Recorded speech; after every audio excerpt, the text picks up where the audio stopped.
Welcome back, Wagoneers, to another exciting episode of the Wasted Wagons podcast. It's been about 3 weeks, fellas, but we are back in action, and with us here we have Mike, Sean, Todd, Russ, Pat, and myself. I'm Travis. Like I said, it's been a few weeks since we've had an episode, so again, I always miss you guys when we have a long delay. We have a lot to cover on today's episode, but I think the biggest news is it's Sunday, and we're coming fresh off of another New Orleans Saints embarrassing loss. But one big piece of Saints news that we have yet to discuss on the show is that the Saints have made the switch at quarterback from Spencer Rattler to Tyler Shough, and this was actually his first full start as the Saints quarterback. And I just want to kind of go around the table and get y'all's thoughts on what you thought about the rookie. Not everybody at once. Crickets. I'll go first because I didn't even watch the game at all today. So like I turned it on. I saw like halfway through. I saw the score and I just started doing something else. And I never went back and started watching. You saw that it was already out of reach, so you just didn't even bother watching it. I actually went and took a nap. It was wonderful. Oh, Russ, it was glorious. I don't really have much to add to that because I was kind of in that same boat as Russell. I was at a gender reveal party for the whole first half of the game, and then we're driving back, and Travis is like, "Oh, that was a really good drive by Shough right there. We need to build upon that." So I'm kind of excited getting home after halftime to where like maybe the Saints' offense is actually clicking. I can go watch them actually pull out, at least make the game competitive, not necessarily pull out a win, but make it competitive. And I get back, and I think the first drive I watched, Kamara fumbles. Shough looked okay on some of the drives that I saw, but he threw an interception at the end of the game. Now Juwan Johnson had a key drop on that drive too. They would have gotten him a first down. So had he caught that ball, the interception may not have been thrown. Who knows? Was your gender reveal one of those parties where people were decked out in Saints gear, but they didn't even know the game was on? No, the game wasn't on at all. Even on. Nobody had Saints stuff on. Because I've been to a kid's party where it was Saints themed and they were decked out in Saints gear and like nobody's watching the game that's currently on. So Todd, would you like to discuss the theme of this one? Todd? So the theme was Harry Potter, and they had like these gates set up. On one side it said witch, the other side or wizard, and the way they did it was kind of cool. They it was Jessica's Uncle Gene's daughter, her cousin Stephanie, and they have a pool in their backyard, so they put the dye in the pool system, and it kind of shot out at a fountain on what color it was. So it's a pretty cool way to do it. It's a girl, by the way. Oh, well, but yeah, I think the whole theme of it was kind of cool. Congrats. But yeah, on the inside, the game wasn't on, though. They were airing Harry Potter movies. Sounds fun.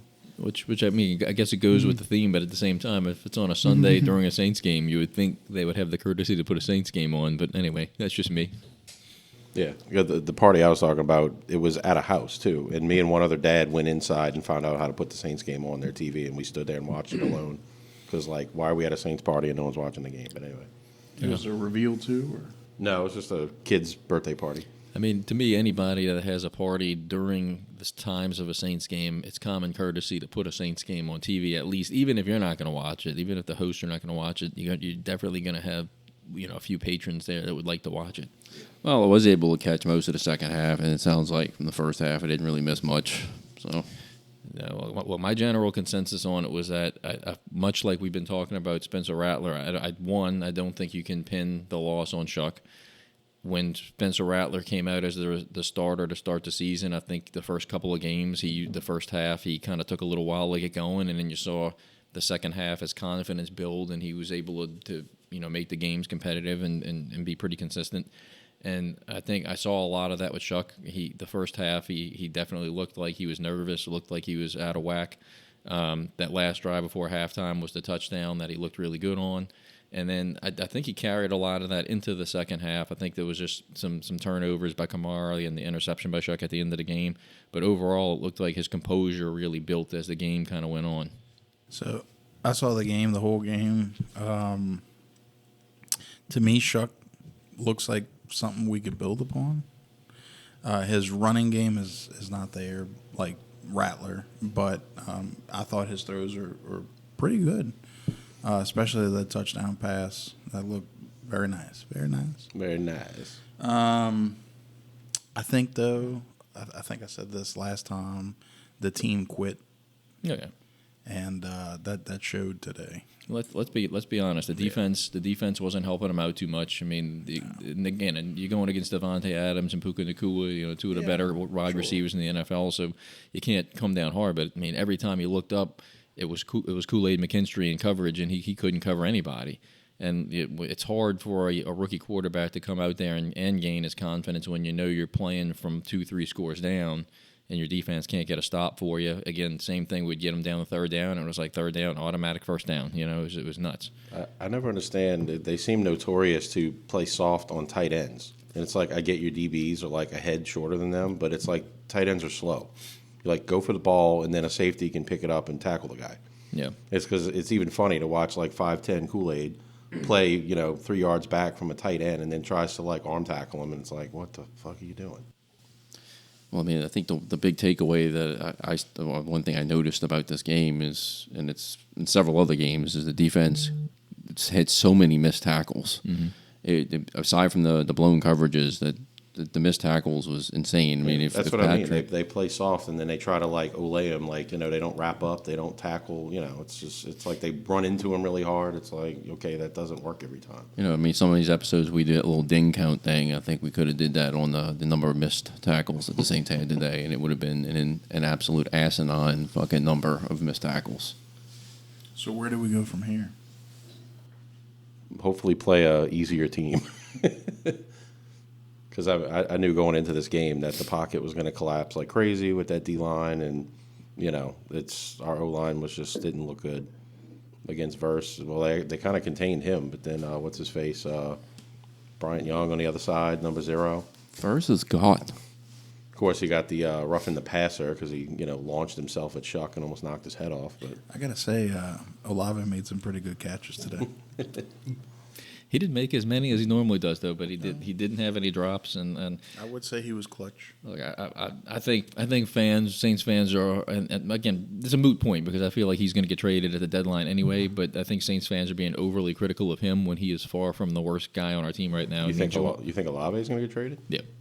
I think before Tuesday or before tomorrow? Oh, the deadline's tomorrow? I think it's November 4th. So yeah, I have a hard time seeing him stay. He's the one piece of our team right now that I think has appeal to somebody else. But anyway. My take is he's still young, and it's like, okay, we trade him for picks. We're just going to draft another receiver just like him, and it's going to be the same thing over again. It's like, what are we trading him for? Yeah, and then the thing I found out, which I should know this, that I didn't realize that you have to play 3 years of college ball now before you can enter the draft. So Jeremiah Smith isn't even coming out until next year. So there's really probably not like a really top receiver that would be there in the top 5, Anyway. I mean, Kamara needs to go. Yeah. Kamara just looks like he doesn't. He's going through the motions. It's like, oh, I want to be here. It's like, yeah, you just want to collect a paycheck and go home. Yeah, and I think he may be doing this just in the sense like, okay, nobody's going to want him. How bad he's playing right now. Right. He may be doing it just to hurt Travis and I's fantasy team. I mean, he scored what? Always a possibility. Yeah, he knows that in the back of his mind. He knows the tummy stick hedgehogs. He's trying to prevent us from winning 3 in a row. Yeah. He scored a touchdown week 1. He's not the only one. That was it. That's the only touchdown he's had all year. Yeah. Week 1. Week 1, he scored a touchdown, and it was a run outside. I mean, this dude can't even break like 50 rushing yards a game anymore. It's nuts. That's the thing. When he gets the dump offs or he runs outside, it's just kind of like he's just trying to find the sideline. It's like how Reggie Bush used to run. But again, I think it's a whole team quit. Yeah, but we could say that about the other veterans too. I mean, when was the last time we saw Cam Jordan make a play? Like I haven't heard his name in weeks. It was nice to see Chase Young get a sack today. Chase Young, I think Chase Young, since he's been back, has been playing really well. He's in the backfield quite often. He got a sack today, probably maybe even 2. He's one of the brighter spots, but he might have value at the trade deadline for all we know. Yeah, but if anything, my take on Shough is I like his height, and his passes are pretty looking. Like he throws a good ball. It's like so does Rattler, but then I think the height is the advantage. Yeah. Rattler runs probably a little bit better. I don't know what Shough did in college as far as his running ability, but I mean I think Shough has more of the mechanics as a long-term pocket passer, Shough looks like a big bird out there. And I think the running will come. That mustache, it needs to go. I think we saw that with Rattler too, though. Like Rattler really has over his last couple starts really start this year, he really started to develop into a good runner. I think that's going to come for Shough as well because he did a lot of running in college. Again, he may not be the same caliber of runner as Rattler, but he's still fairly good with it, and I think that'll develop. Yeah, I like seeing Rattler do that, but then it's like, okay, he's not like a running quarterback, or he's not known to be, so it's just kind of like, all right, he's mediocre in all phases, you know. Pat, what's your thought on the Saints and their quarterback situation? The timing of the change is maybe a little odd. I don't know if you wanted to throw your rookie in. I agree. Against the Rams on the road, but I mean, it's not like I don't think Rattler was going to get any better for you. And you probably were plateauing with him. But this game was not lost. Oh, we didn't have a shot in this game, not so much because of the offense, because of the defense. They were better at every level of defense, from the front line, the linebackers to the secondary. And for our defense, they were going to challenge our defense with Nakua and Adams and Lacey, Kyron Williams running the ball. So this was going to be a game that the defense needed to kind of buckle down and try to limit the damage. And you hope the offense can help you out a little bit. And neither sides of the ball worked tonight. So I don't have anything bad to say about Shough. He looked like a player starting his first game, and a lot of things were to be expected. But nothing I can say good or bad about him. He was okay for his first start. Just the defense did not do anything to slow down the Rams, and the offense couldn't generate a lot of offensive points, just like they did with Rattler in there for a lot of the game or games. I do totally agree. Putting him in this game, it's like, I know he came in at the end of last game. I would give Rattler one more start this game, just because, on the road against the Rams. I mean, come on. And then they play Carolina next week, and then they have a bye. It's like, I don't know, get Shough his first start next week, and then, they could have even benched Rattler at halftime and brought Shough in again. Did the same thing 2 games in a row, kind of ease him in a little better. I'm wondering if they were looking at it from maybe a playoff perspective, you were 1-7. Let's just say hypothetically you went on a winning streak, you could have still made the playoffs, right? If you won out, maybe they're like, oh, this could be the spark right here. I thought you were about to say mathematically they were looking. We're pretty much out already. I'm just gonna go with the no. I don't think they were. We're pretty much out already, but let's just say, they were like, oh, what if Shough gets the golden horseshoe? No, I think it's more of something we've already mentioned on here. It was I think Rattler looked so bad last week that they decided to make the change, and then we said once the change was made, they weren't going to turn back. And I think that's kind of what Kellen Moore confirmed for us. So I'm not surprised by it. I do think we kind of threw him to the wolves this week, but at the same time, he's going to have to overcome adversity, and he does have some easier matchups coming up down the road. So I do think we may have some brighter days ahead of us. Will we get wins? Who knows? But I don't know. Overall, I didn't think it certainly wasn't Shough's fault.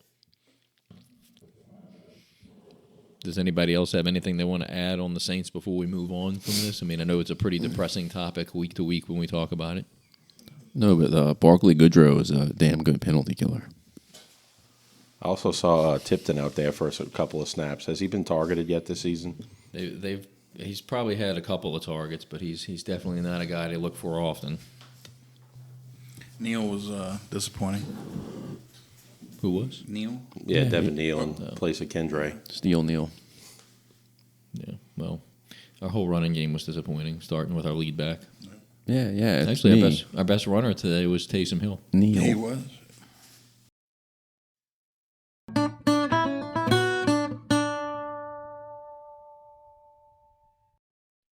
Staying on the topic of sports, last night we ended up having a World Series champion crowned. Did anybody watch any of the World Series? Nope. I actually watched more than I was Negative. thought I was. I watched most of that 18-inning Game 3 and watched most of the game last night. What's the other one? Game 5? Yeah, because they were off for Halloween, right? No, they played on Halloween.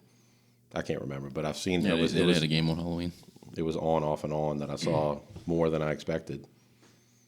Yeah, I actually caught my first playoff action since the Guardians were eliminated last night. I ended up going to ground patty, and I ended up the game was on out there, and they ended up catching probably 3 or 4 innings there. But You had one of those dry burgers over there. so Mike wanted to bait me into this. We talked a little bit about this off air. So a few of us at the table are ground patty fans, and a few at the table are ground patty haters. And normally I'm a fan. I wonder what I am. Mike's the hater. But I made Wait, sure. I thought Mike liked ground patty. Or is that Jamie? No, I like the Jamie likes ground patty. Okay. I like the chicken sandwiches. Okay. But he doesn't like the burgers, because why don't you like the burgers? They're dry. So normally, I've never had that issue before, and all my however many times have been the ground patty. But last night I did eat at ground patty, and we did ate at outdoor while we were watching the band play, and the game was on. And they have a little food truck outside where they cooked about half of the menu. They didn't have a full menu, but it was probably about half of the menu. So I ordered a mushroom Swiss burger, and I asked for it medium, and then the lady who was working the food truck said they only serve it one style back there. So I just said, okay, whatever, I'll eat it. Southern style. And that style was either medium well or well done, because there was no pink on my burger, and it was pretty dry. So I made... Or like Applebee's, pink or no pink. I love that's how your choices are. Well, there definitely was no pink on this one. And I instantly sent a text to the group and said, like, look, I'm going to confirm that I ate a burger here at Ground Tasted like Patty. adhesive caulk. And it was not the way I had hoped to eat it. So I'll throw y'all a bone on that one. It wasn't the best experience I've had at Ground Patty last night. I need to try. It's been forever, so I'll definitely try one soon enough. But let me say this though. I mean, with these two teams that were in the World Series, the Toronto Blue Jays and the Los Angeles Dodgers. I mean, what do we think that there was some newcomers to these fan bases? No. I disagree. I mean, I've seen people wearing people who I didn't know were baseball fans. Wearing Them Blue Jays hats came out of the woodworks, huh? I saw some Blue Jays hats. I've seen some Dodgers stuff recently, and I just feel like we're in a world where we're surrounded by front runners. I don't know. I'm a big fan of the band The Birthday Massacre. They're from Toronto, and they did an Instagram post where they're all wearing like Blue Jay stuff, and it's like, wait, y'all are like a goth like dark wave band, and they're all of a sudden wearing Blue Jay shit. It's like, I get it, y'all are Canadian, but come on. Yeah, I'll throw them a bone. If they're from the area, I mean, they should be supporting their team. But it just looks so out of place that they're all wearing like baseball shit when they're normally wearing like black and purple all the time. But we are in New Orleans, and I wasn't expecting to see too many, Blue Jays, some Blue Jays merch, or outfits or ball caps or whatever. But I've been seeing them. Saw one last night. How did it make you feel? I mean, it didn't make me feel any type of way. It was just kind of like, there's a front runner. So Bandwagoner. Absolutely. So I watched all the games, like every game, including most of the 18-inning game. I think I would have preferred the Blue Jays to win. I wasn't going to be swayed either way with whoever won. I would have rather the Blue Jays win it since it's been since 93, 32 years since they won the last one. Joe Carter. But I would say overall, I would rate the World Series as a whole probably a 8.5 or 9 out of 10. I mean, all the games were really good. There was one blowout, I think, but the back and forth drama in most all the games, especially Game 7 with tying the game, like the Blue Jays going up 3-0. Dodgers battling back and then getting tied 3-3, then 4-4, then the Dodgers taking the lead in the 11th. There was just a lot of really compelling scenarios and that played out. So that was really cool to see, even though, again, I didn't care who won ultimately. It was really cool. I think most people, neutrals, would probably say it was probably one of the better World Series they've seen just from like an entertainment standpoint. Yeah. I mean, for me, not following MLB, it was pretty good from what I saw. I mean, how many innings did it go to last night? 12? 11. It was 11? Yeah, because I saw it was like the third Game 7 to go to 11 innings in history, which is, pretty awesome to witness. I feel some type of way if a Canadian team would have, won an American baseball game. But that's just me. It's just Major League Baseball. It's not American League Baseball. Well, still. Personally, I guess I had a slight preference. This may sound odd because my team is in the AL East, and I may have had a slight preference for the Blue Jays to win, just because I really just don't want to see the Dodgers win. And I think Travis can kind of back me on this. We went to the Dodgers game. Was that back in? Was it June or was it May that we went to Los Angeles? It was in July. Or June. It was in June. Sorry, June. So we went to the Dodgers game in June, and fans aren't really even there to watch baseball. It's they're just taking pictures of themselves with the field in the background. They're talking about other things. I don't care about baseball. I mean, to be fair though, I never really went to a Zephyrs game or a Baby Kicks game to actually watch the game. I was there for dogs and beer and hanging out with people. The ambiance. Well, that's. I mean, I get that to a certain extent because you're paying very little money to get into a minor league park. You're just there to kind of relax, hang out with your friends. Dodgers tickets aren't cheap, and that was it's by far the most expensive tickets I bought. And I think I do agree with what Todd's saying. I mean, maybe the ones down low were proud who really paid a lot for the tickets, maybe really diehard fans. But I know when you get into like the middle and the really upper deck, rich. yeah, those it was more of like just the spectacle of saying they were there. I mean, that was I 100% agree that's probably the case. You're going to see that at pretty much every kind of sporting event. There's going to be people that are just there to say they were there. I mean, look at Marlins, man. He's a baseball fan, yes, but don't think for a second that he's not where he sits at every game that he goes to, if not for a good portion of that being publicity. Who's that? Marlins, man. But I mean, to finish my point on that, though, like I'm not upset that the Blue Jays lost. Having Vladdy not win a ring is fine with me. Then what was the guy that blew the game? What's his name? Apparently, the pitcher? Hoffman. Yeah, Hoffman. He had some beef with the Orioles, so him blowing it was almost kind of like karma. So Yeah. No, again, I'm not losing sleep over either team. I do hate the fact that the Dodgers won another one. But yeah, then I'll go back to that sentiment. I think I really, as being an LA Kings fan, and I can't stand this. I can't stand this guy. As a matter of fact, his name Gabe Velarde, a former LA King, now plays for the Winnipeg Jets. And when he got traded, he made a comment that now the Kings fans can't stand him, and I'm one of them. But he made a statement saying that now he gets to go to a city where there's real hockey fans. And I think it's just kind of LA in general. Like I think it's more about the show, and they don't really support their teams. It's just more about the spectacle. So, yeah. Anyway. I didn't see too many glimpses of the stadium, but I was thinking about y'all, what you said about it, and I was just kind of look for anything that stood out, and really nothing. Like when you see SoFi on TV, it's like, wow, that's a badass looking stadium, and it was like nothing about Dodger Stadium. I was just like, this looks like a baseball park. I was telling Travis and Patrick earlier today. I was watching that Roma Milan game, and Milan Stadium is absolutely astounding how nice it is. So I mean, it just. But like Dodger Stadium was definitely very old, run down looking. Nothing special about it. Yeah, for how much money that team brings in, you would think they would do some updates to it because it's very faded and dated looking. The seats are very tight with bodies sitting on top of bodies. It was the least enjoyable professional ballpark experience I've been through thus far. Made for Americans in the 30s. Yeah. We're bigger humans now. True. So yeah. Anyway, congratulations to the Dodgers. I guess none of us were really happy to see you, win another championship.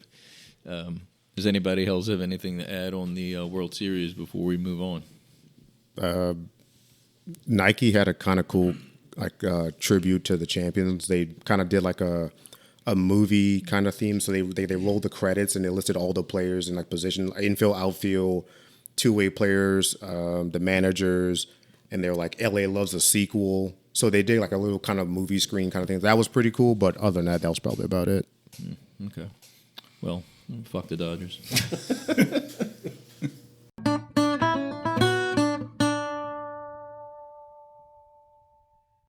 All right, so while we're staying on the topic of sports, we'll shift over from professional to college for a second.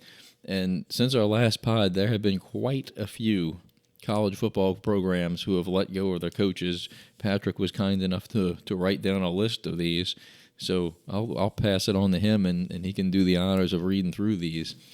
I think the list is actually 12 total coaches so far that have been fired. I think I only wrote down 9 or 10, but obviously the big headline from a local perspective is that LSU let go of Brian Kelly, and they will, depend upon who you talk to or what you read, pay anywhere from $27-30 up to $54 million for his buyout, which is pretty much close to what James Franklin is getting in the buyout from Penn State.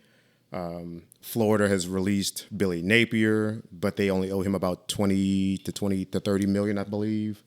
But yeah, it's just adds to the list of recent coach firings as they have not been able to turn these programs around. And it's just always astounding how many coaches get let go at either small or big schools. And I just found it interesting how the college landscape is going. If you've got so little time now to take your program from whatever it is to the next level, or they're going to get rid of you, no matter really what the cost, because they'll find the money somewhere. Like $54 million is a hard pill to swallow, but clearly LSU has it from someone or somewhere.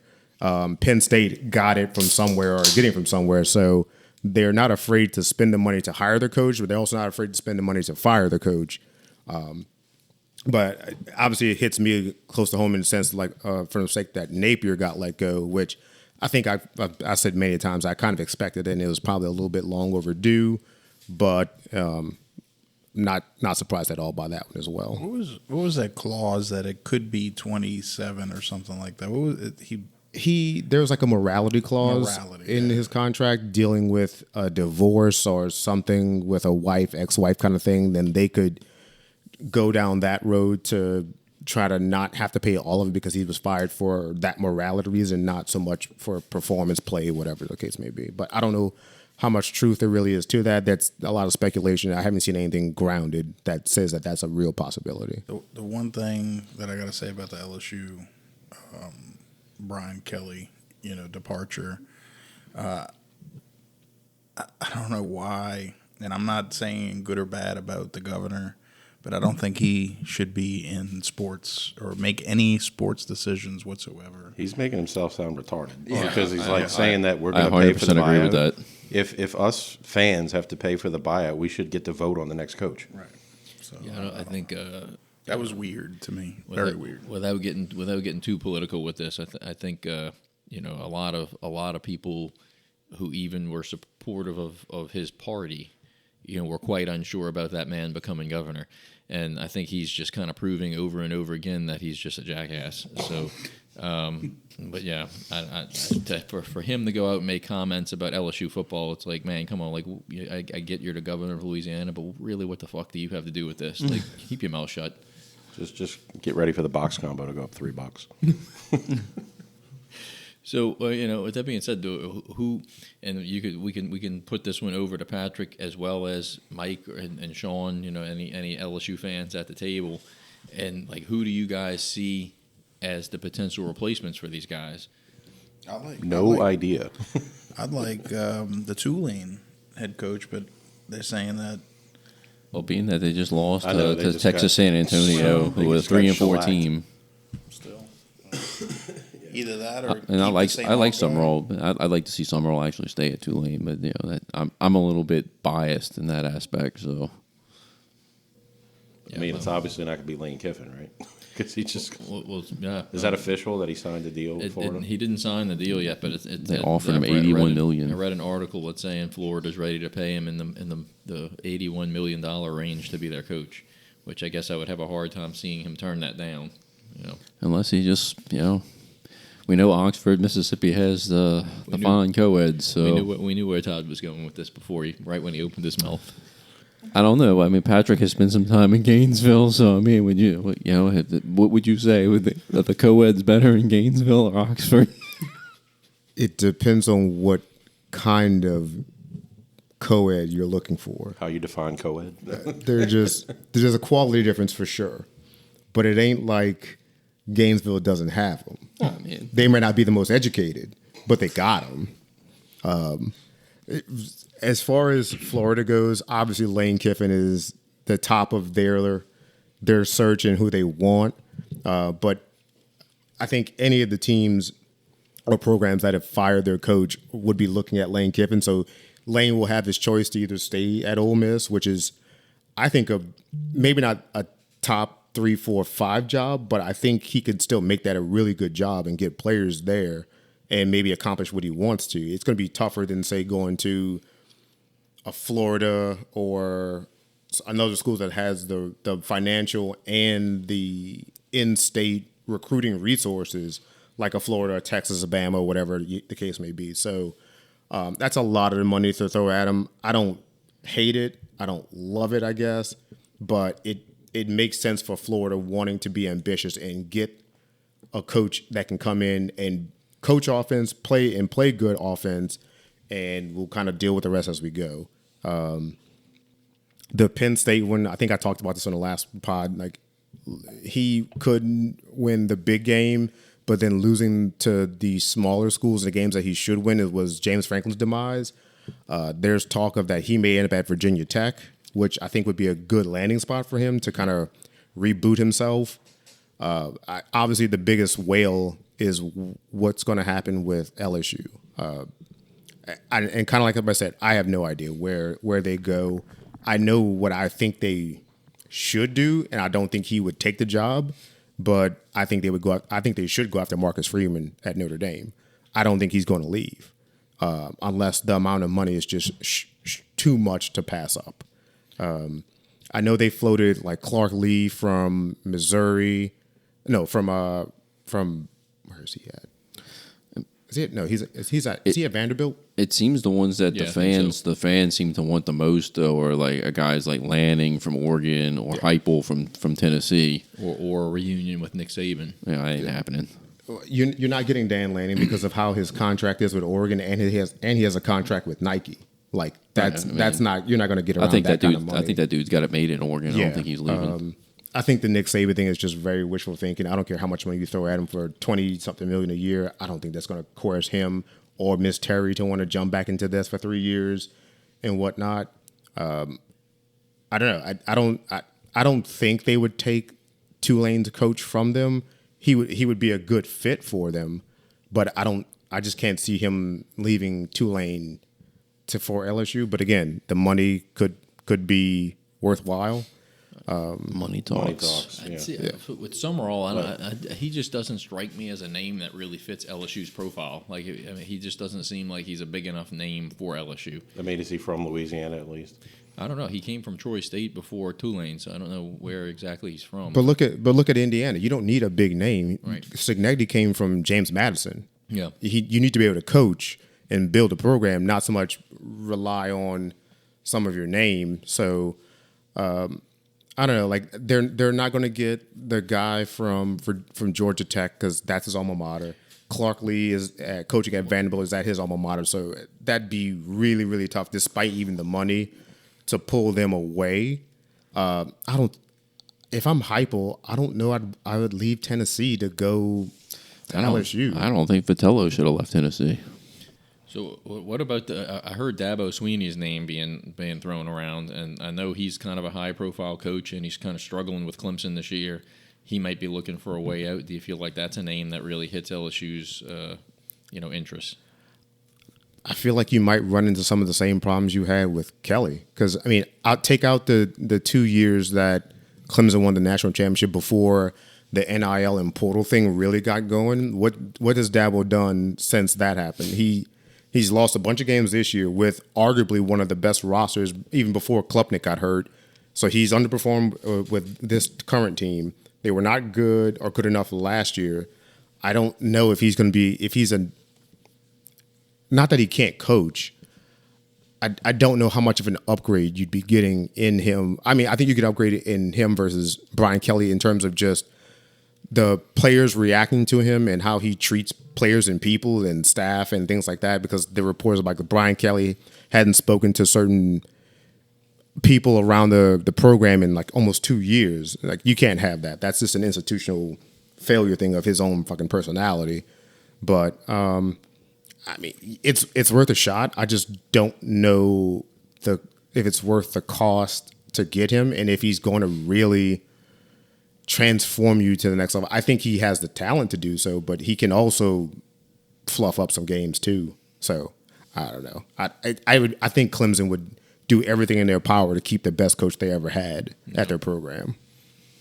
Yeah, it'll definitely be interesting to see over these next couple of weeks on what happens with them. I know I heard James Franklin's name being thrown around as somebody who's high on another school's list. Maybe it was Virginia Tech. I think it's know you Virginia mentioned Tech. That one. So I heard a school's ready to offer him a ton of money. And I see some names on this list. Mike Gundy, he's a man. He's 40. He ain't coaching ever again. Trent Dilfer from UAB on here. Deshaun Foster from UCLA.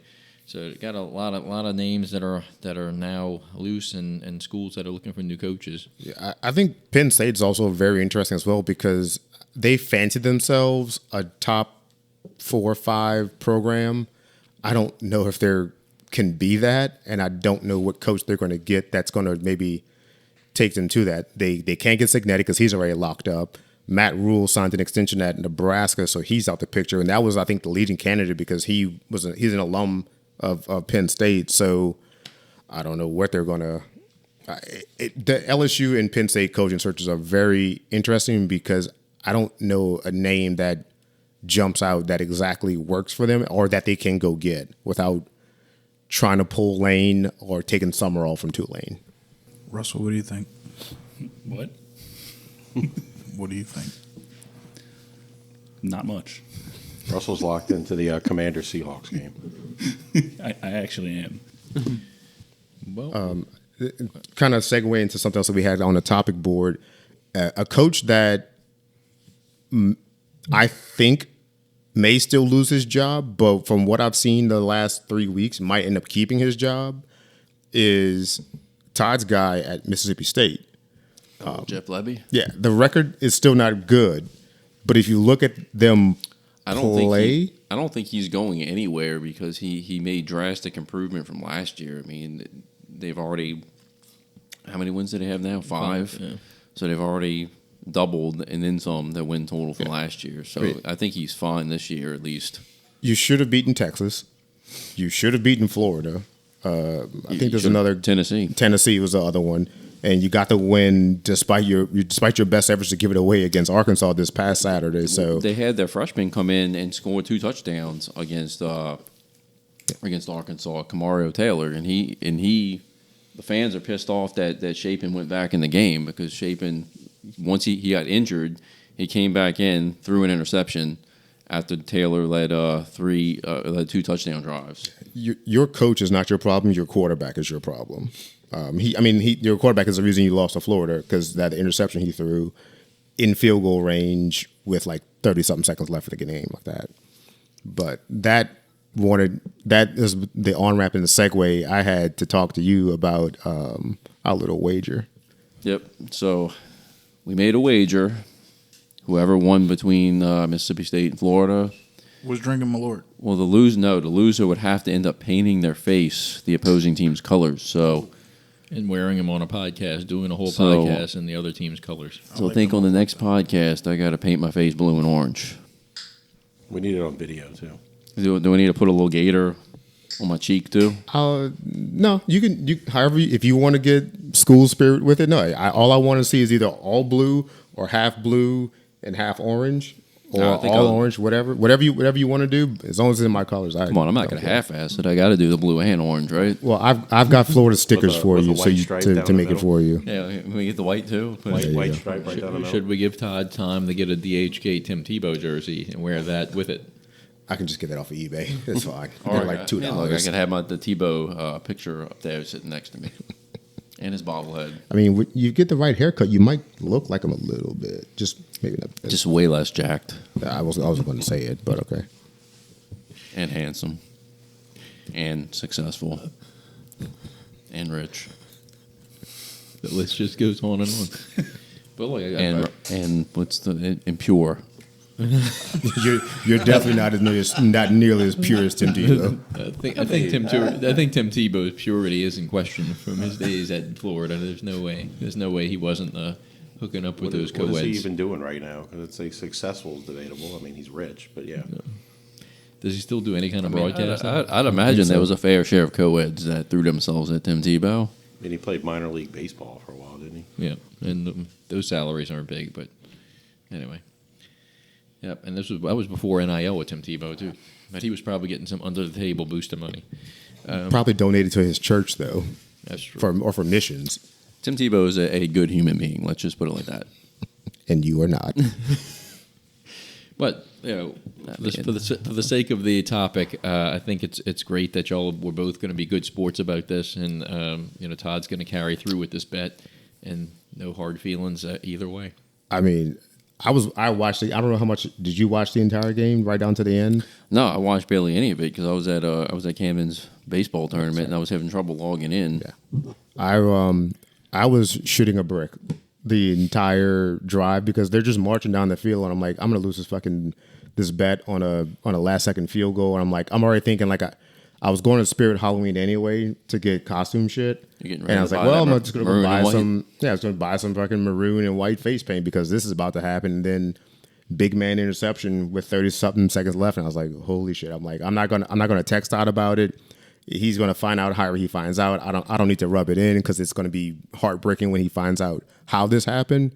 But I should send Blake Shapen a thank you card.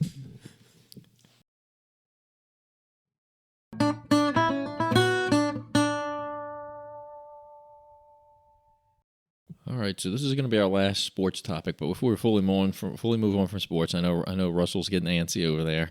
But we did start the NHL season. We're 4 weeks or so in now. Woohoo! And does anybody want to start off with how their team's doing? Mike, how them Golden Knights looking? They're looking awesome. Do you know their record? Not offhand. In a role reversal, Todd just got some get back on me because his Sharks beat my Colorado Avalanche. I'm the other literally day. wearing my Av shoes right now. He is. Russell is sporting the Avalanche and they look Jays. They do. But Russell, when Macklin Celebrini scored a goal in that game against the Avalanche, were you like secretly inside cheering? You were like, yeah, Teal Bomber Jackets, yes. I'm glad he's doing well. That's all I'll say. Oh, he's got. Okay, well, we had some awkward silence there. Mike looks like he's got the Knights record. Mike had to pull his phone out. The Golden Knights are on top of their division, the Pacific Division. Shocker. 6 wins, 2 losses. Go Golden Knights. Fuck the Knights. Do you know any of the teams they lost to? Yeah. They lost to... Patrick, he's got that shit up on Google right now. Hey, Alexa. Here's a hint. One of them plays in Denver. the Avalanche. Oh, the Nuggets? No. Alex English. Dun, dun, dun, dun, dun, dun, dun. Dun, dun, dun, dun. I'm still waiting for Mike to get his first Golden Knights merch purchase. So the Hurricanes and the Avalanche. How many Two good periods teams. of hockey have you watched so far? One. Okay. One Better. period. Yeah, one period. Well, better than I expected. Okay. So when are you going to make your first big purchase? The second Tuesday of next week. Second Tuesday of next week. Yeah, not the first Tuesday, the second one. There's only one Tuesday every week. Is there? AKA, he's not purchasing. He ain't purchasing that Eichel jersey that he should be buying. Dude just I'm signed an gonna 8-year purchase extension. it on February 30th. He's one of the rare jersey cases of a modern day player who's probably safe right now. So, anyway, my Kings have been playing very inconsistent. They're 5-4 right now. Win one, lose one. Probably lose the teams they should beat. It's not very enjoyable to be a Kings fan right now, but they're still above 500. So I guess I'll take it. But look, it's Anze Kopitar's last season. It was Clayton Kershaw's last season as a Dodger, and he won a World Series, so Maybe it might happen. And Kopitar spent the 2 weeks of the first 4 weeks of the season hurt. So, but he is back now. So hopefully he can get back going and reignite a spark underneath him because they were playing much better earlier in the year, then dropped a few. So hopefully they can get back to their winning ways now that he's back. Well, my Sharks are actually seem to be on a resurgence. So the record right now is 4-6-2, and I think they've won actually 4 of the last 5 games. Is that right? I think so. So I mean, they're looking pretty hot. The offense looks really good. Their goaltending is definitely a little suspect. I'm not really high on either Askarov or Nedeljkov, although Nedeljkov is wearing his sweet Jabba Jaws helmet tonight. The defense is also very, very questionable. This guy Dickinson, he's I think he's in his rookie season right now. They actually had to make the decision, I think tonight, on whether he was going to stay or get dropped down to the minors, and they actually kept him. But he's actually looked pretty unimpressive to me so far. Let's compare him to Tyler Shough, though. Let's just say, like, you got to give him some time. Like, he's a rookie. Got to give him some time to cook, you know. Let him cook. Let the boy cook. Let him cook. But I mean, if I'm looking at their offense, obviously Russell's favorite player, Macklin Celebrini, Will Smith, they're burning on all cylinders right now. So, if you were to ask me at the beginning of the season if I thought they were going to be a playoff team, I would say no. Right now, if they can kind of continue on the pace that they're on and keep winning some games, keep generating that offense, I think they could sneak in. It's a long season. It is a long season. The season just started. I think they could sneak in. Sharks are sneaking. Let me just ask this: this was the win against the New Jersey Devils when it went into overtime, and Macklin Celebrini comes off, and he has this drive in overtime where it hits off the boards, and then he just freaking races with just a single breakaway towards the goalie, and he scores in overtime. Todd, did you have your lotions and tissue at that time? Yes. I went behind closed doors. I also want to say this guy, we got him from the Blackhawks. His name is Philip Koroshev. This guy is an absolute sniper. I mean, he's the one that basically put away you guys' Avalanche the other day. You guys is. We still What really me for? we still You can say really something in defense at any point you want. You know, we still Avalanche fan. Patrick we- is definitely questioning Russell's fandom. we over still here. don't really know where Russell stands here. I mean, I know he's got his Av shoes, so he's But I mean, the teal jerseys, Macklin Celebrini. I mean, the Sharks' explosive offense. They're good. Maybe not the defense and goaltending, but I wouldn't know. I haven't watched any of the Sharks games. Just saying. Russell. so that might show you right there where his fandom lies, right, Pat? He's been too busy working on his Halloween costume to watch games. Russell's Halloween costume was pretty tight. If only people knew who he was. Are you still working on it? I'm kidding. It's past Halloween. Well, I continued to work on it after the party There you to go. do a costume contest that I didn't even get to enter into because I didn't know who I was. Wow. Pretty disheartening. Who were you? I was one of the members of Daft Punk. Oh, okay. You had the guitar? I had a sweet light-up helmet. No guitar. Don't you need a guitar? They're an electronic French DJ group. Yeah, I thought they had the. They had a Zetar. Thought they had the. They have a Carlton An Megalodon. air guitar, maybe. they have a robot rock song, but like I a mean, piano guitar or something? A Zetar. Yeah, Zetor. or a keytar. That's what it's called, keytar. No, but Russ, we need you to do this, man. Like, I know, we know you're not as into baseball and basketball, and the Saints are god awful right now. So, It's hard to watch this So football right now. we look at the Avalanche are among the best team in the NHL right now. I think they're 7-2 right now, so they got one more win than Mike's Knights over here. So, I think it's 7-1, 7-1 and 5, something like that. they got their second loss to the Sharks the other day. Yeah, that's right. I forgot. It's in the overtime loss category, not the win one. So That's right. still only one regular time loss. So, AKA, they're better than the Golden Knights. You didn't say the full record, Mike. You just Full said, nights. 6-2? What about the overtime losses? I've never seen it before. What is that? What is that, Zetor? No, it was a regular guitar. Okay. Yeah, Daft Punk guitar. Yeah. Well, that was the third album when they were on that rock angle, the robot rock I stuff. stand corrected. Yeah. Yeah. Harder, better, faster, stronger. Oh, here's the actual video. Yeah, Let's see. very nice. They play instruments, people. Oh, you know what that is? That's probably the Get Lucky video. To answer your question, Sean, the Golden Knights are 6-2-3. Ooh. So Mike left off the 3 overtime losses. How convenient. Whatever. But I also left off the Kings overtime losses, and they are 5-4-4, so they kind of suck. Anyway, Well, let's not completely shit on Mike, because let's give Mike some shine. All right, Mike, you're wearing your Oktoberfest shirt. You had a pretty eventful Oktoberfest this year. Yes. You got to do something you've never done before. Never, ever. Tell us about it.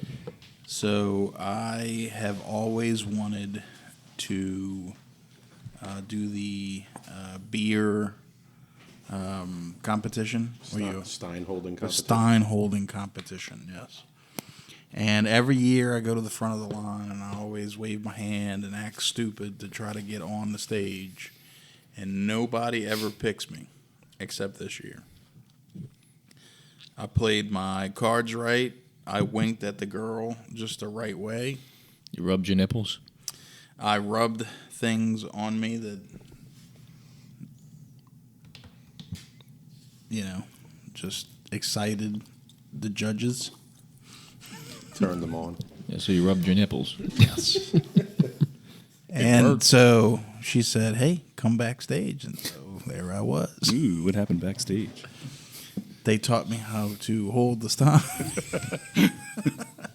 So we got on the stage, and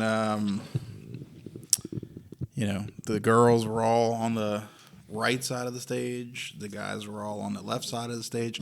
I believe it was like 6 and 6. Am I right? Something like that. Something like that. 6 and 6. And so everybody was holding them up.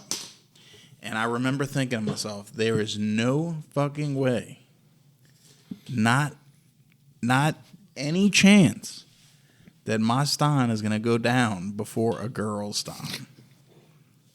But Mike was panicking at one point. I was panicking a little bit. So, They had Helga. Helga she worked out. Helga had them biceps, huh? She had them big biceps. I think it'd be more like the the delts, the big strong delts. She had something. She had some guns. And I forget what movie I'm quoting, but girls are strong. They can do stuff now. They can. But I prevailed.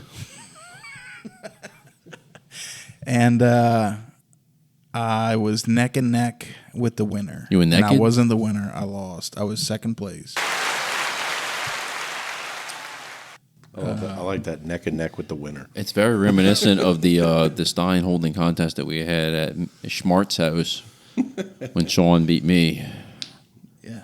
That was the only time I've ever done that. I've never been in any other Stein holding competition. Yeah, it was fun, man. We got to drink the beer anyway, whether you win or lose.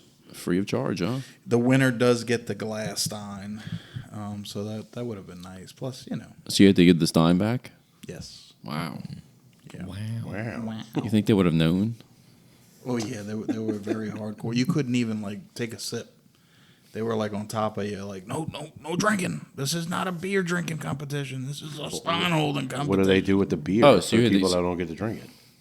Just No, dump it you out? get to keep your beer. They pour it into. they pour it in something else. I got you. Plastic cup or something. So I added that to my bucket list of things that I've always wanted to do and did, and feel complete. Yeah. Look, I got to give you some credit, You man. could die a happy man now.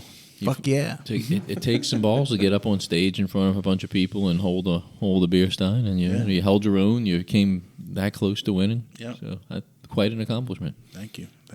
Another feather in Mike's cap. Yeah.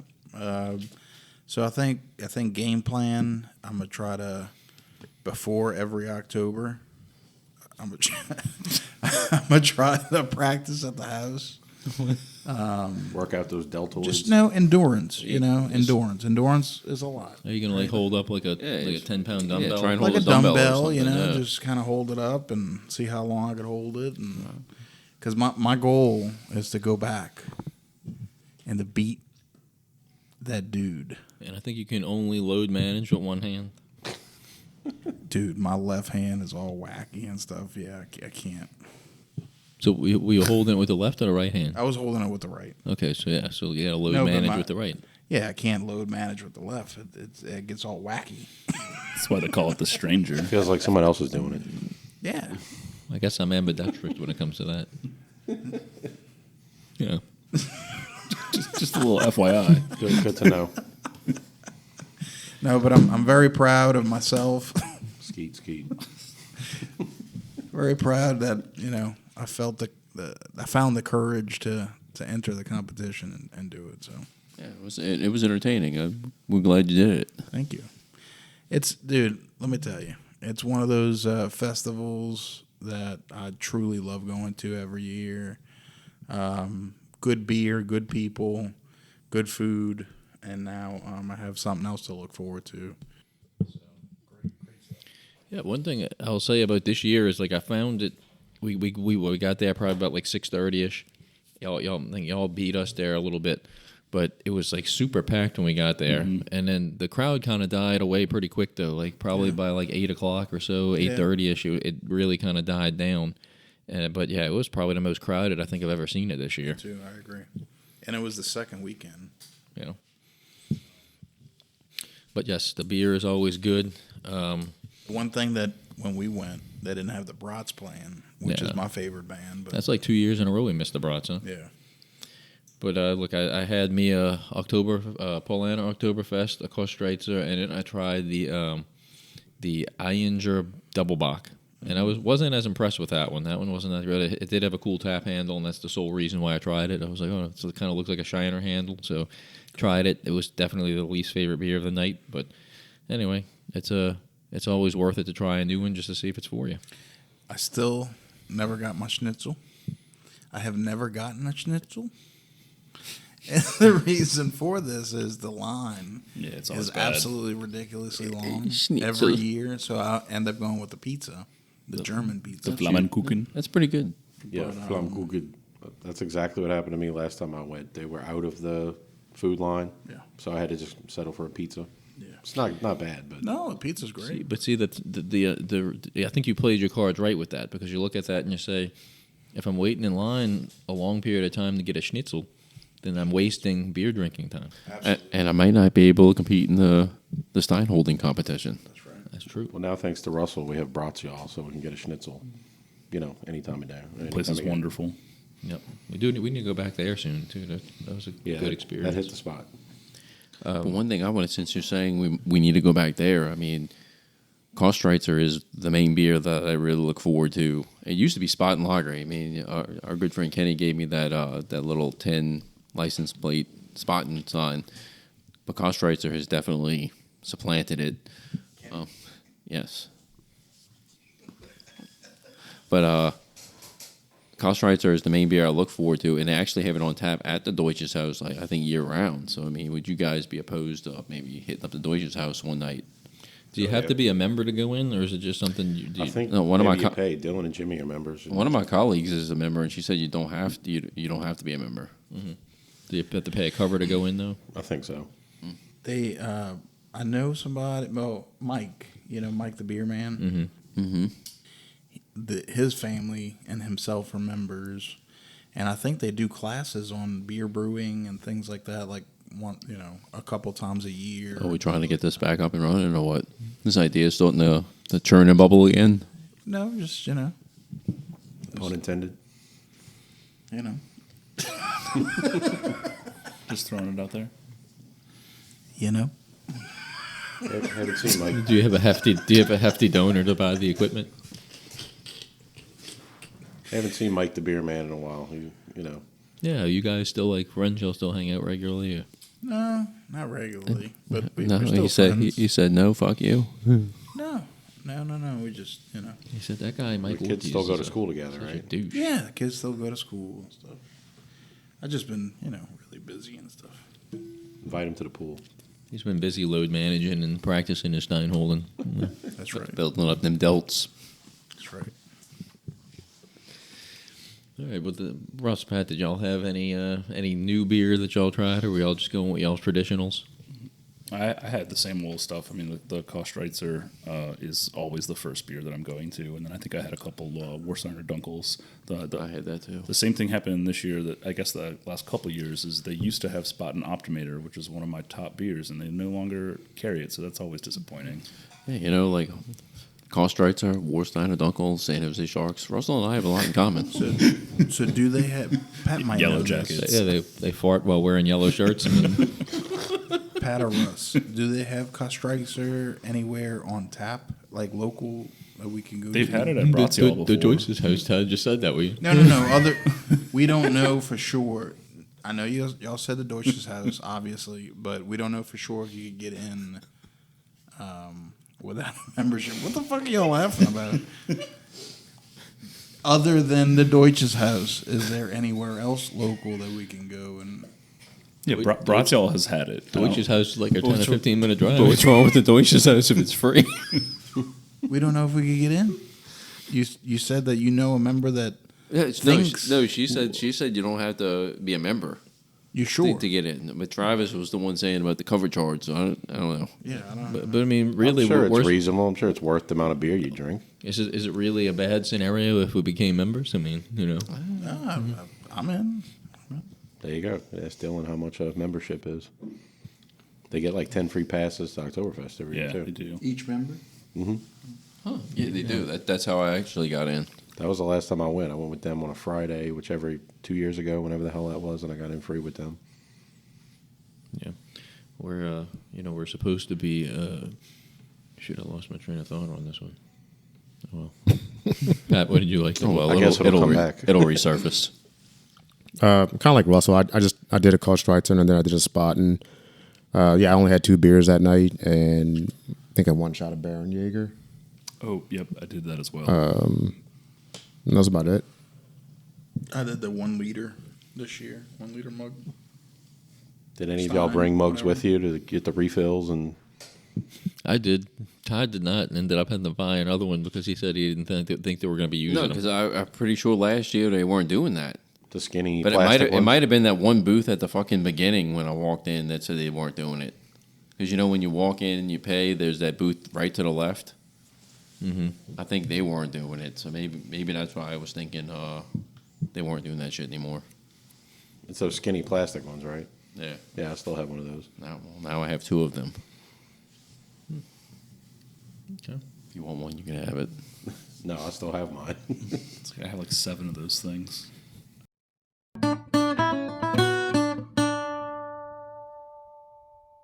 Well, while we're on the topic of October and Halloween, Sean's Halloween party just also recently passed, and I know in our previous episode we were kind of like hinting as far as ideas of what we were going to dress up as.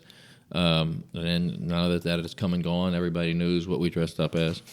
Russell, I think, had the most elaborate one, and I think he just kind of gave it away a little while ago. But Russell, would you like to start us off this and talk about what you were at Sean's Halloween party? Yeah, sure. So I was one of the members of Daft Punk. So they're very well known.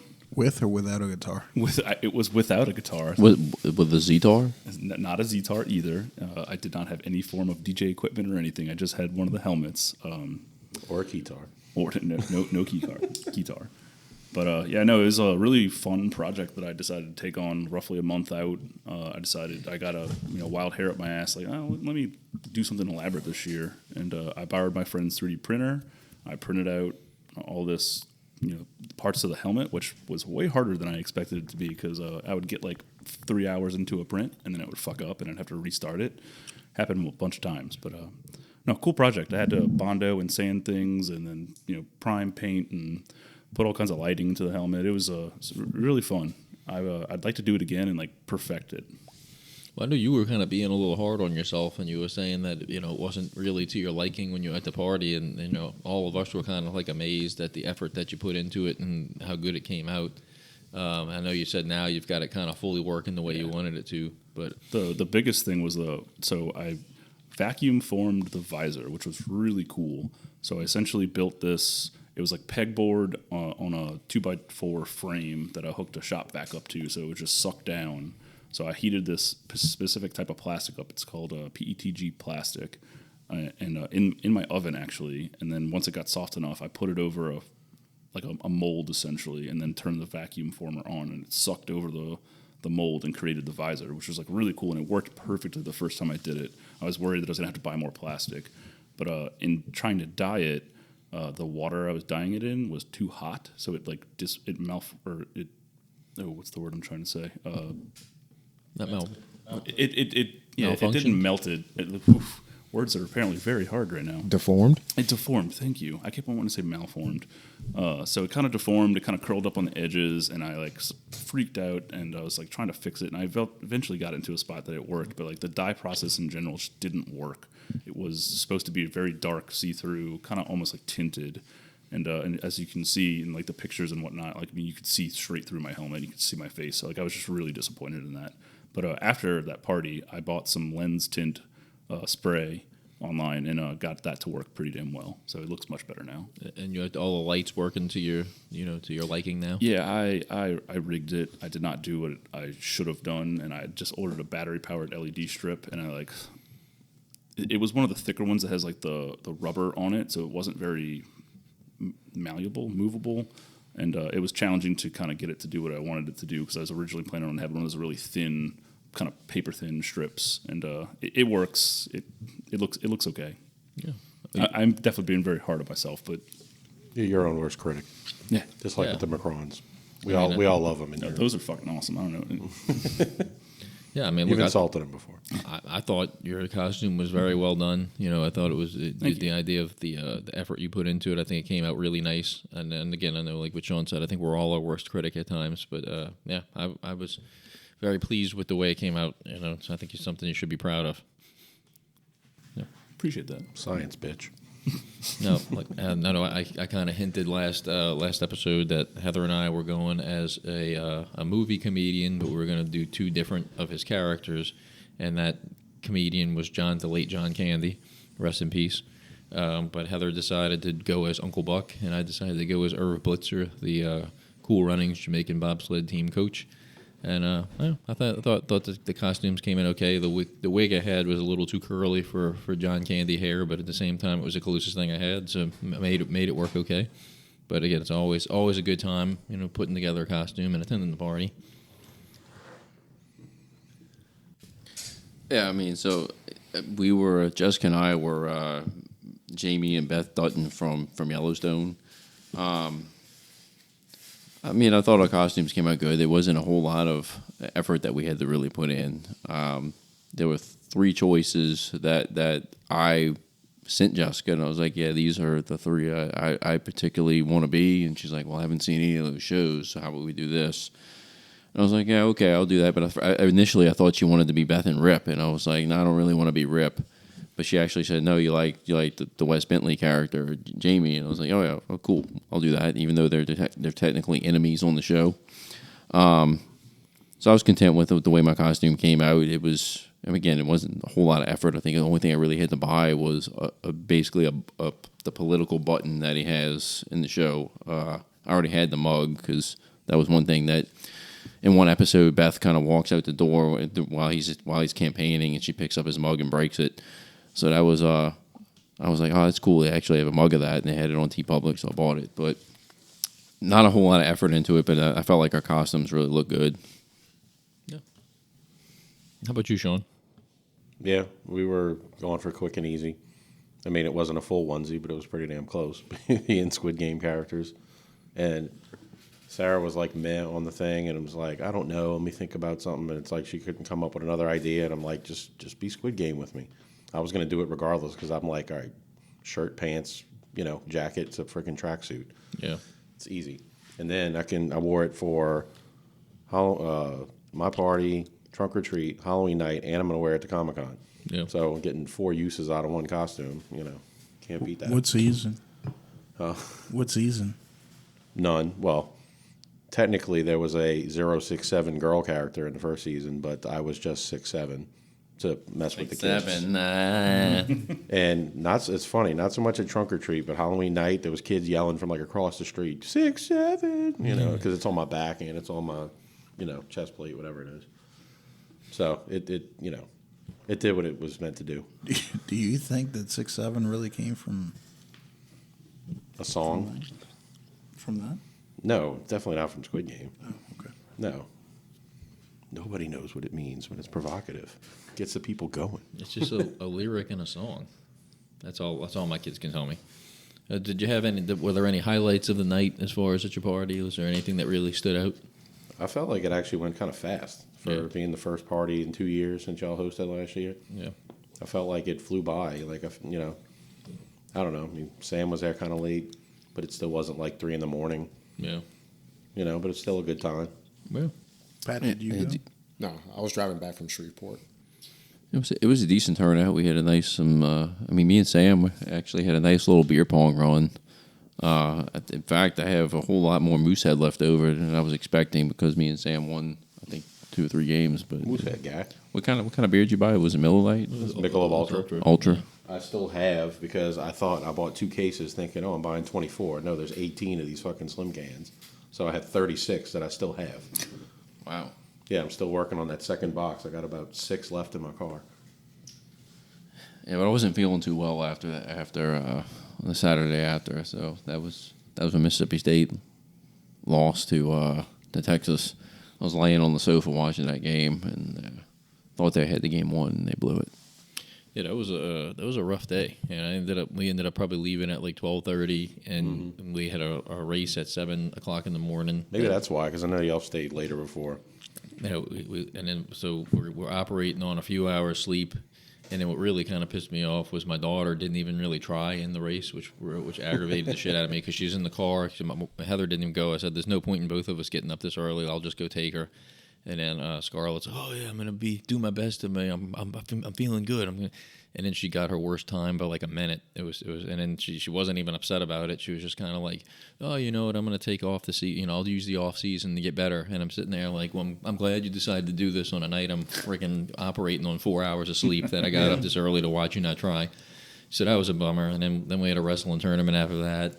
Then we had a fundraiser dinner for the Rummel wrestling team after that. Well, would you have felt better if it was that Saturday night? Because then you would have been tired from all the shit during the day. And I don't think either one of them would have been better, to tell you the truth. Yeah. And then it worked out okay for us because we had that fundraiser dinner the Saturday night. But it was, and then which I Where continued. Travis drank more. Continued to drink more, even though I felt like death, and I already kept. Then I just continued drinking. So it does suck how the calendar has fallen the last 2, 3, 4 years. I forget how many years. I went back and looked, and it's like the way Halloween's been falling. There is some years where there was an extra weekend between Fair Weekend, Trunk or Treat Weekend, and Halloween weekend. And like I think one year Halloween was Sunday. We did the party the day before on the 30th. yeah, So it'll fall better, in years to come.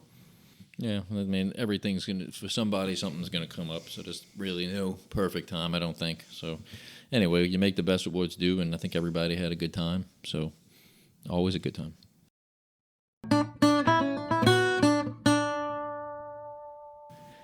So before we fully move on from Halloween festivities, Mike, you wanted to mention a particular Halloween movie?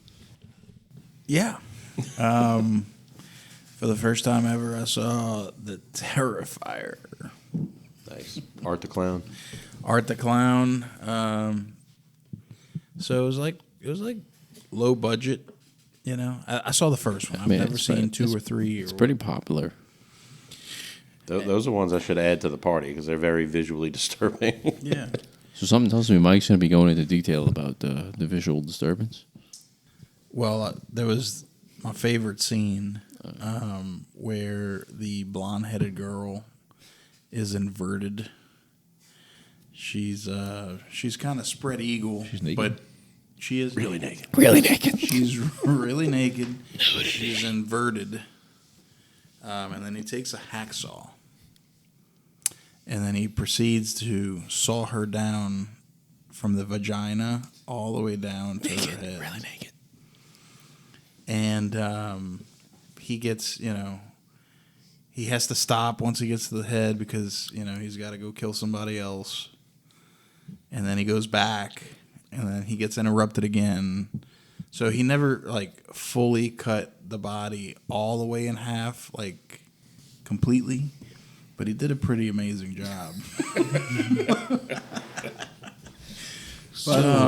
I haven't watched these movies from beginning to end, but I've seen some of the scenes just to, for fear, pure shock value. So what do you mean by amazing? Yeah. What kind of amazing job did he do?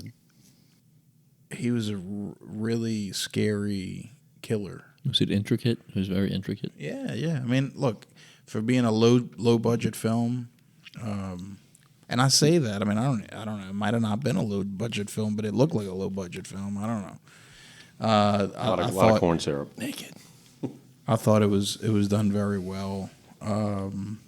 There's one part that confused me a little bit, like the whole. Okay, have you all seen the movie? I'm assuming I have not. No. nobody has seen the movie. Nope. Like I said, I've seen scenes and, I'm not like an overly huge horror fan. Like I've seen so many horror movies that it's just disappointing that the movie has to intrigue me a little bit for me to be interested in it. I suggest you go watch this thing, and I'm not going to spoil it because there's one part where it's just a little weird, and I had a question about it, hoping that y'all would know what the heck it was. But if y'all want to watch a good movie, good scary movie, please. What I remember, and I'm looking it up now, is the actor, David Howard Thornton, that plays Art the Clown, looks like he could literally be this guy in real life. He's quite creepy looking. Yeah. Here you go, right? Wait.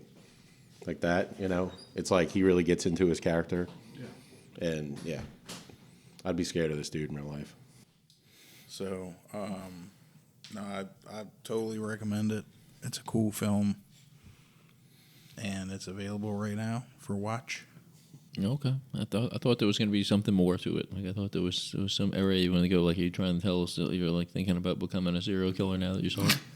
No, but it's creepy as fuck. Because he was just like, man, it was just like so amazing to watch him saw this girl from the vagina down. It's just visually disturbing. It's known for like its gore. So and but graphics. I've never seen anything like that. That's what's amazing about it. Because you've seen all these horror films. Have you ever seen one where they invert the freaking person in half and just cut right down the body? The only thing that comes to mind is the Silent Hill movie when somebody's raised in the air, kind of like this, and there's I don't remember what it is. It's like tentacles, and it's not a Japanese anime thing, but they go right up there. Yeah. There is that movie Bone Tomahawk, where one of the Native Americans hits the guy in the head with a hatchet, and then he ends up splitting the guy in two. And you see his body totally fall in two pieces. Never seen that. And it's like a Kurt Russell movie. It's pretty disturbing. I mean, I guess the closest thing that I can relate that to is just like all the Saw sequels. I think Saw, I've said this before probably on the pod when we did the Halloween movie episode or scary movie episode that we did. And like Saw 1 and 2, I think, are among my favorite horror movies. And then I think like 3 through whatever got really just gory and tried to say like what's the nastiest way we can kill people. So I think that would be the closest I've seen, but it hasn't gone like that graphic to have private parts exposed and cut all the way down. Or anything like that. The only reason I started watching this movie in the first place is because I've seen this clown before. Mm-hmm. Yeah, it's got a cult following. People are dressing up like him. Correct. I see him all over the place, but I've never seen the movie. And then I knew that they had 2 or 3 movies out, and I was like, you know what, I'm gonna dedicate one night to just watching the first one. Just, I'll give you. This is all you really need to see. One of the scenes that he goes to town on some chick with a chainsaw, and he sits there and he laughs and claps his hands after he does it. And That's not the first movie. it's very creepy as fuck. Yeah, That's not the first movie. Well, it sounds like, for any horror fans out there who haven't seen The Terrifier who are really into that kind of stuff, maybe need to go and sit down and watch themselves in Terrifier. graphic special effects. Yeah.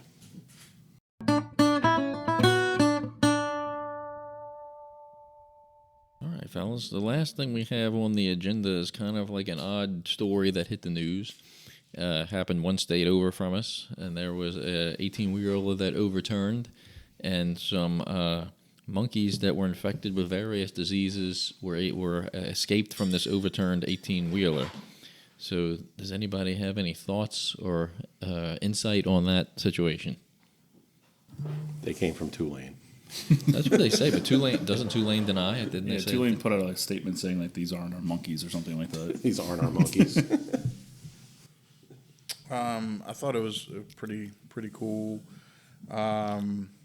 So there is known monkey laboratories in the region.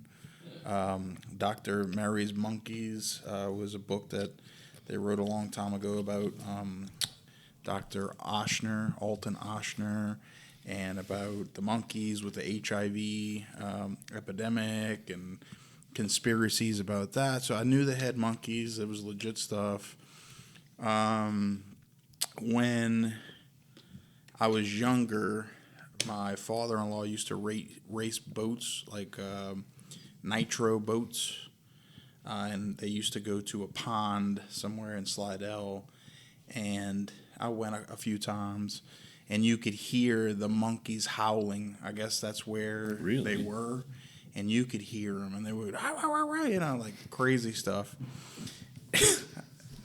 I know that didn't sound like monkeys, but anyway, so I thought it was intriguing, to see it on the news, like what's the coincidence of a crash that happened, and then all these monkeys like with diseases like started, roaming into the population. Like it's something like out of a movie. It sounds literally like it's a setup for a movie. Yeah. 28 days later or something. Yeah. So Todd read today that what?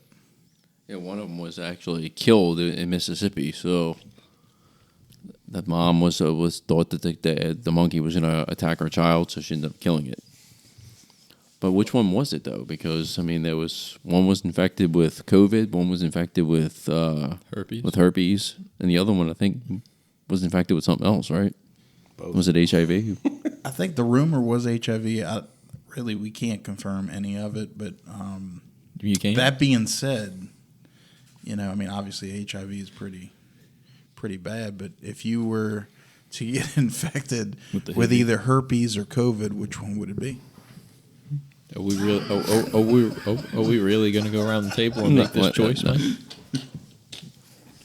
Why not? I would have to go with the one with the 98% survival rate. I would imagine that being infected with herpes isn't fun. So, But neither is COVID. But the funny thing is, like when this article first broke, like this is what I read off the internet. Lab monkeys escape after truck crash on I-59. Officials say monkeys are aggressive towards humans. So you're reading that and you're like, what the fuck is going on That here? sounds like some Walking Dead shit. And Don't get in a fist fight. Then you with the find out monkeys. 3 of them are on the loose and they're infected with certain shit. So Wouldn't they have that? Was the movie Outbreak about that? I think, yeah. They had some kind of disease they were infected with, right? Ebola. Yeah, it was Ebola. Like Planet of the Apes type shit. They're gonna be riding on horseback. It was fucking Ebola, not Uzis. herpes or COVID. They're making that short trip on horseback over to Metri. They're coming for the wasted wagons. No, but seriously, if you had to pick one, Well, I'm not going to answer that question, but you did say that there are several facilities that have monkeys out here. Travis and I worked for LSU Health Sciences Centers back when we were in college, and Travis worked in the pulmonary department. I worked in the Alcohol Research Center, which was actually a branch of the pulmonary department, and they worked with the Primate Research Center that was out. It was on the North Shore, and when I saw that the truck had overturned, I was wondering if that's where they were coming from.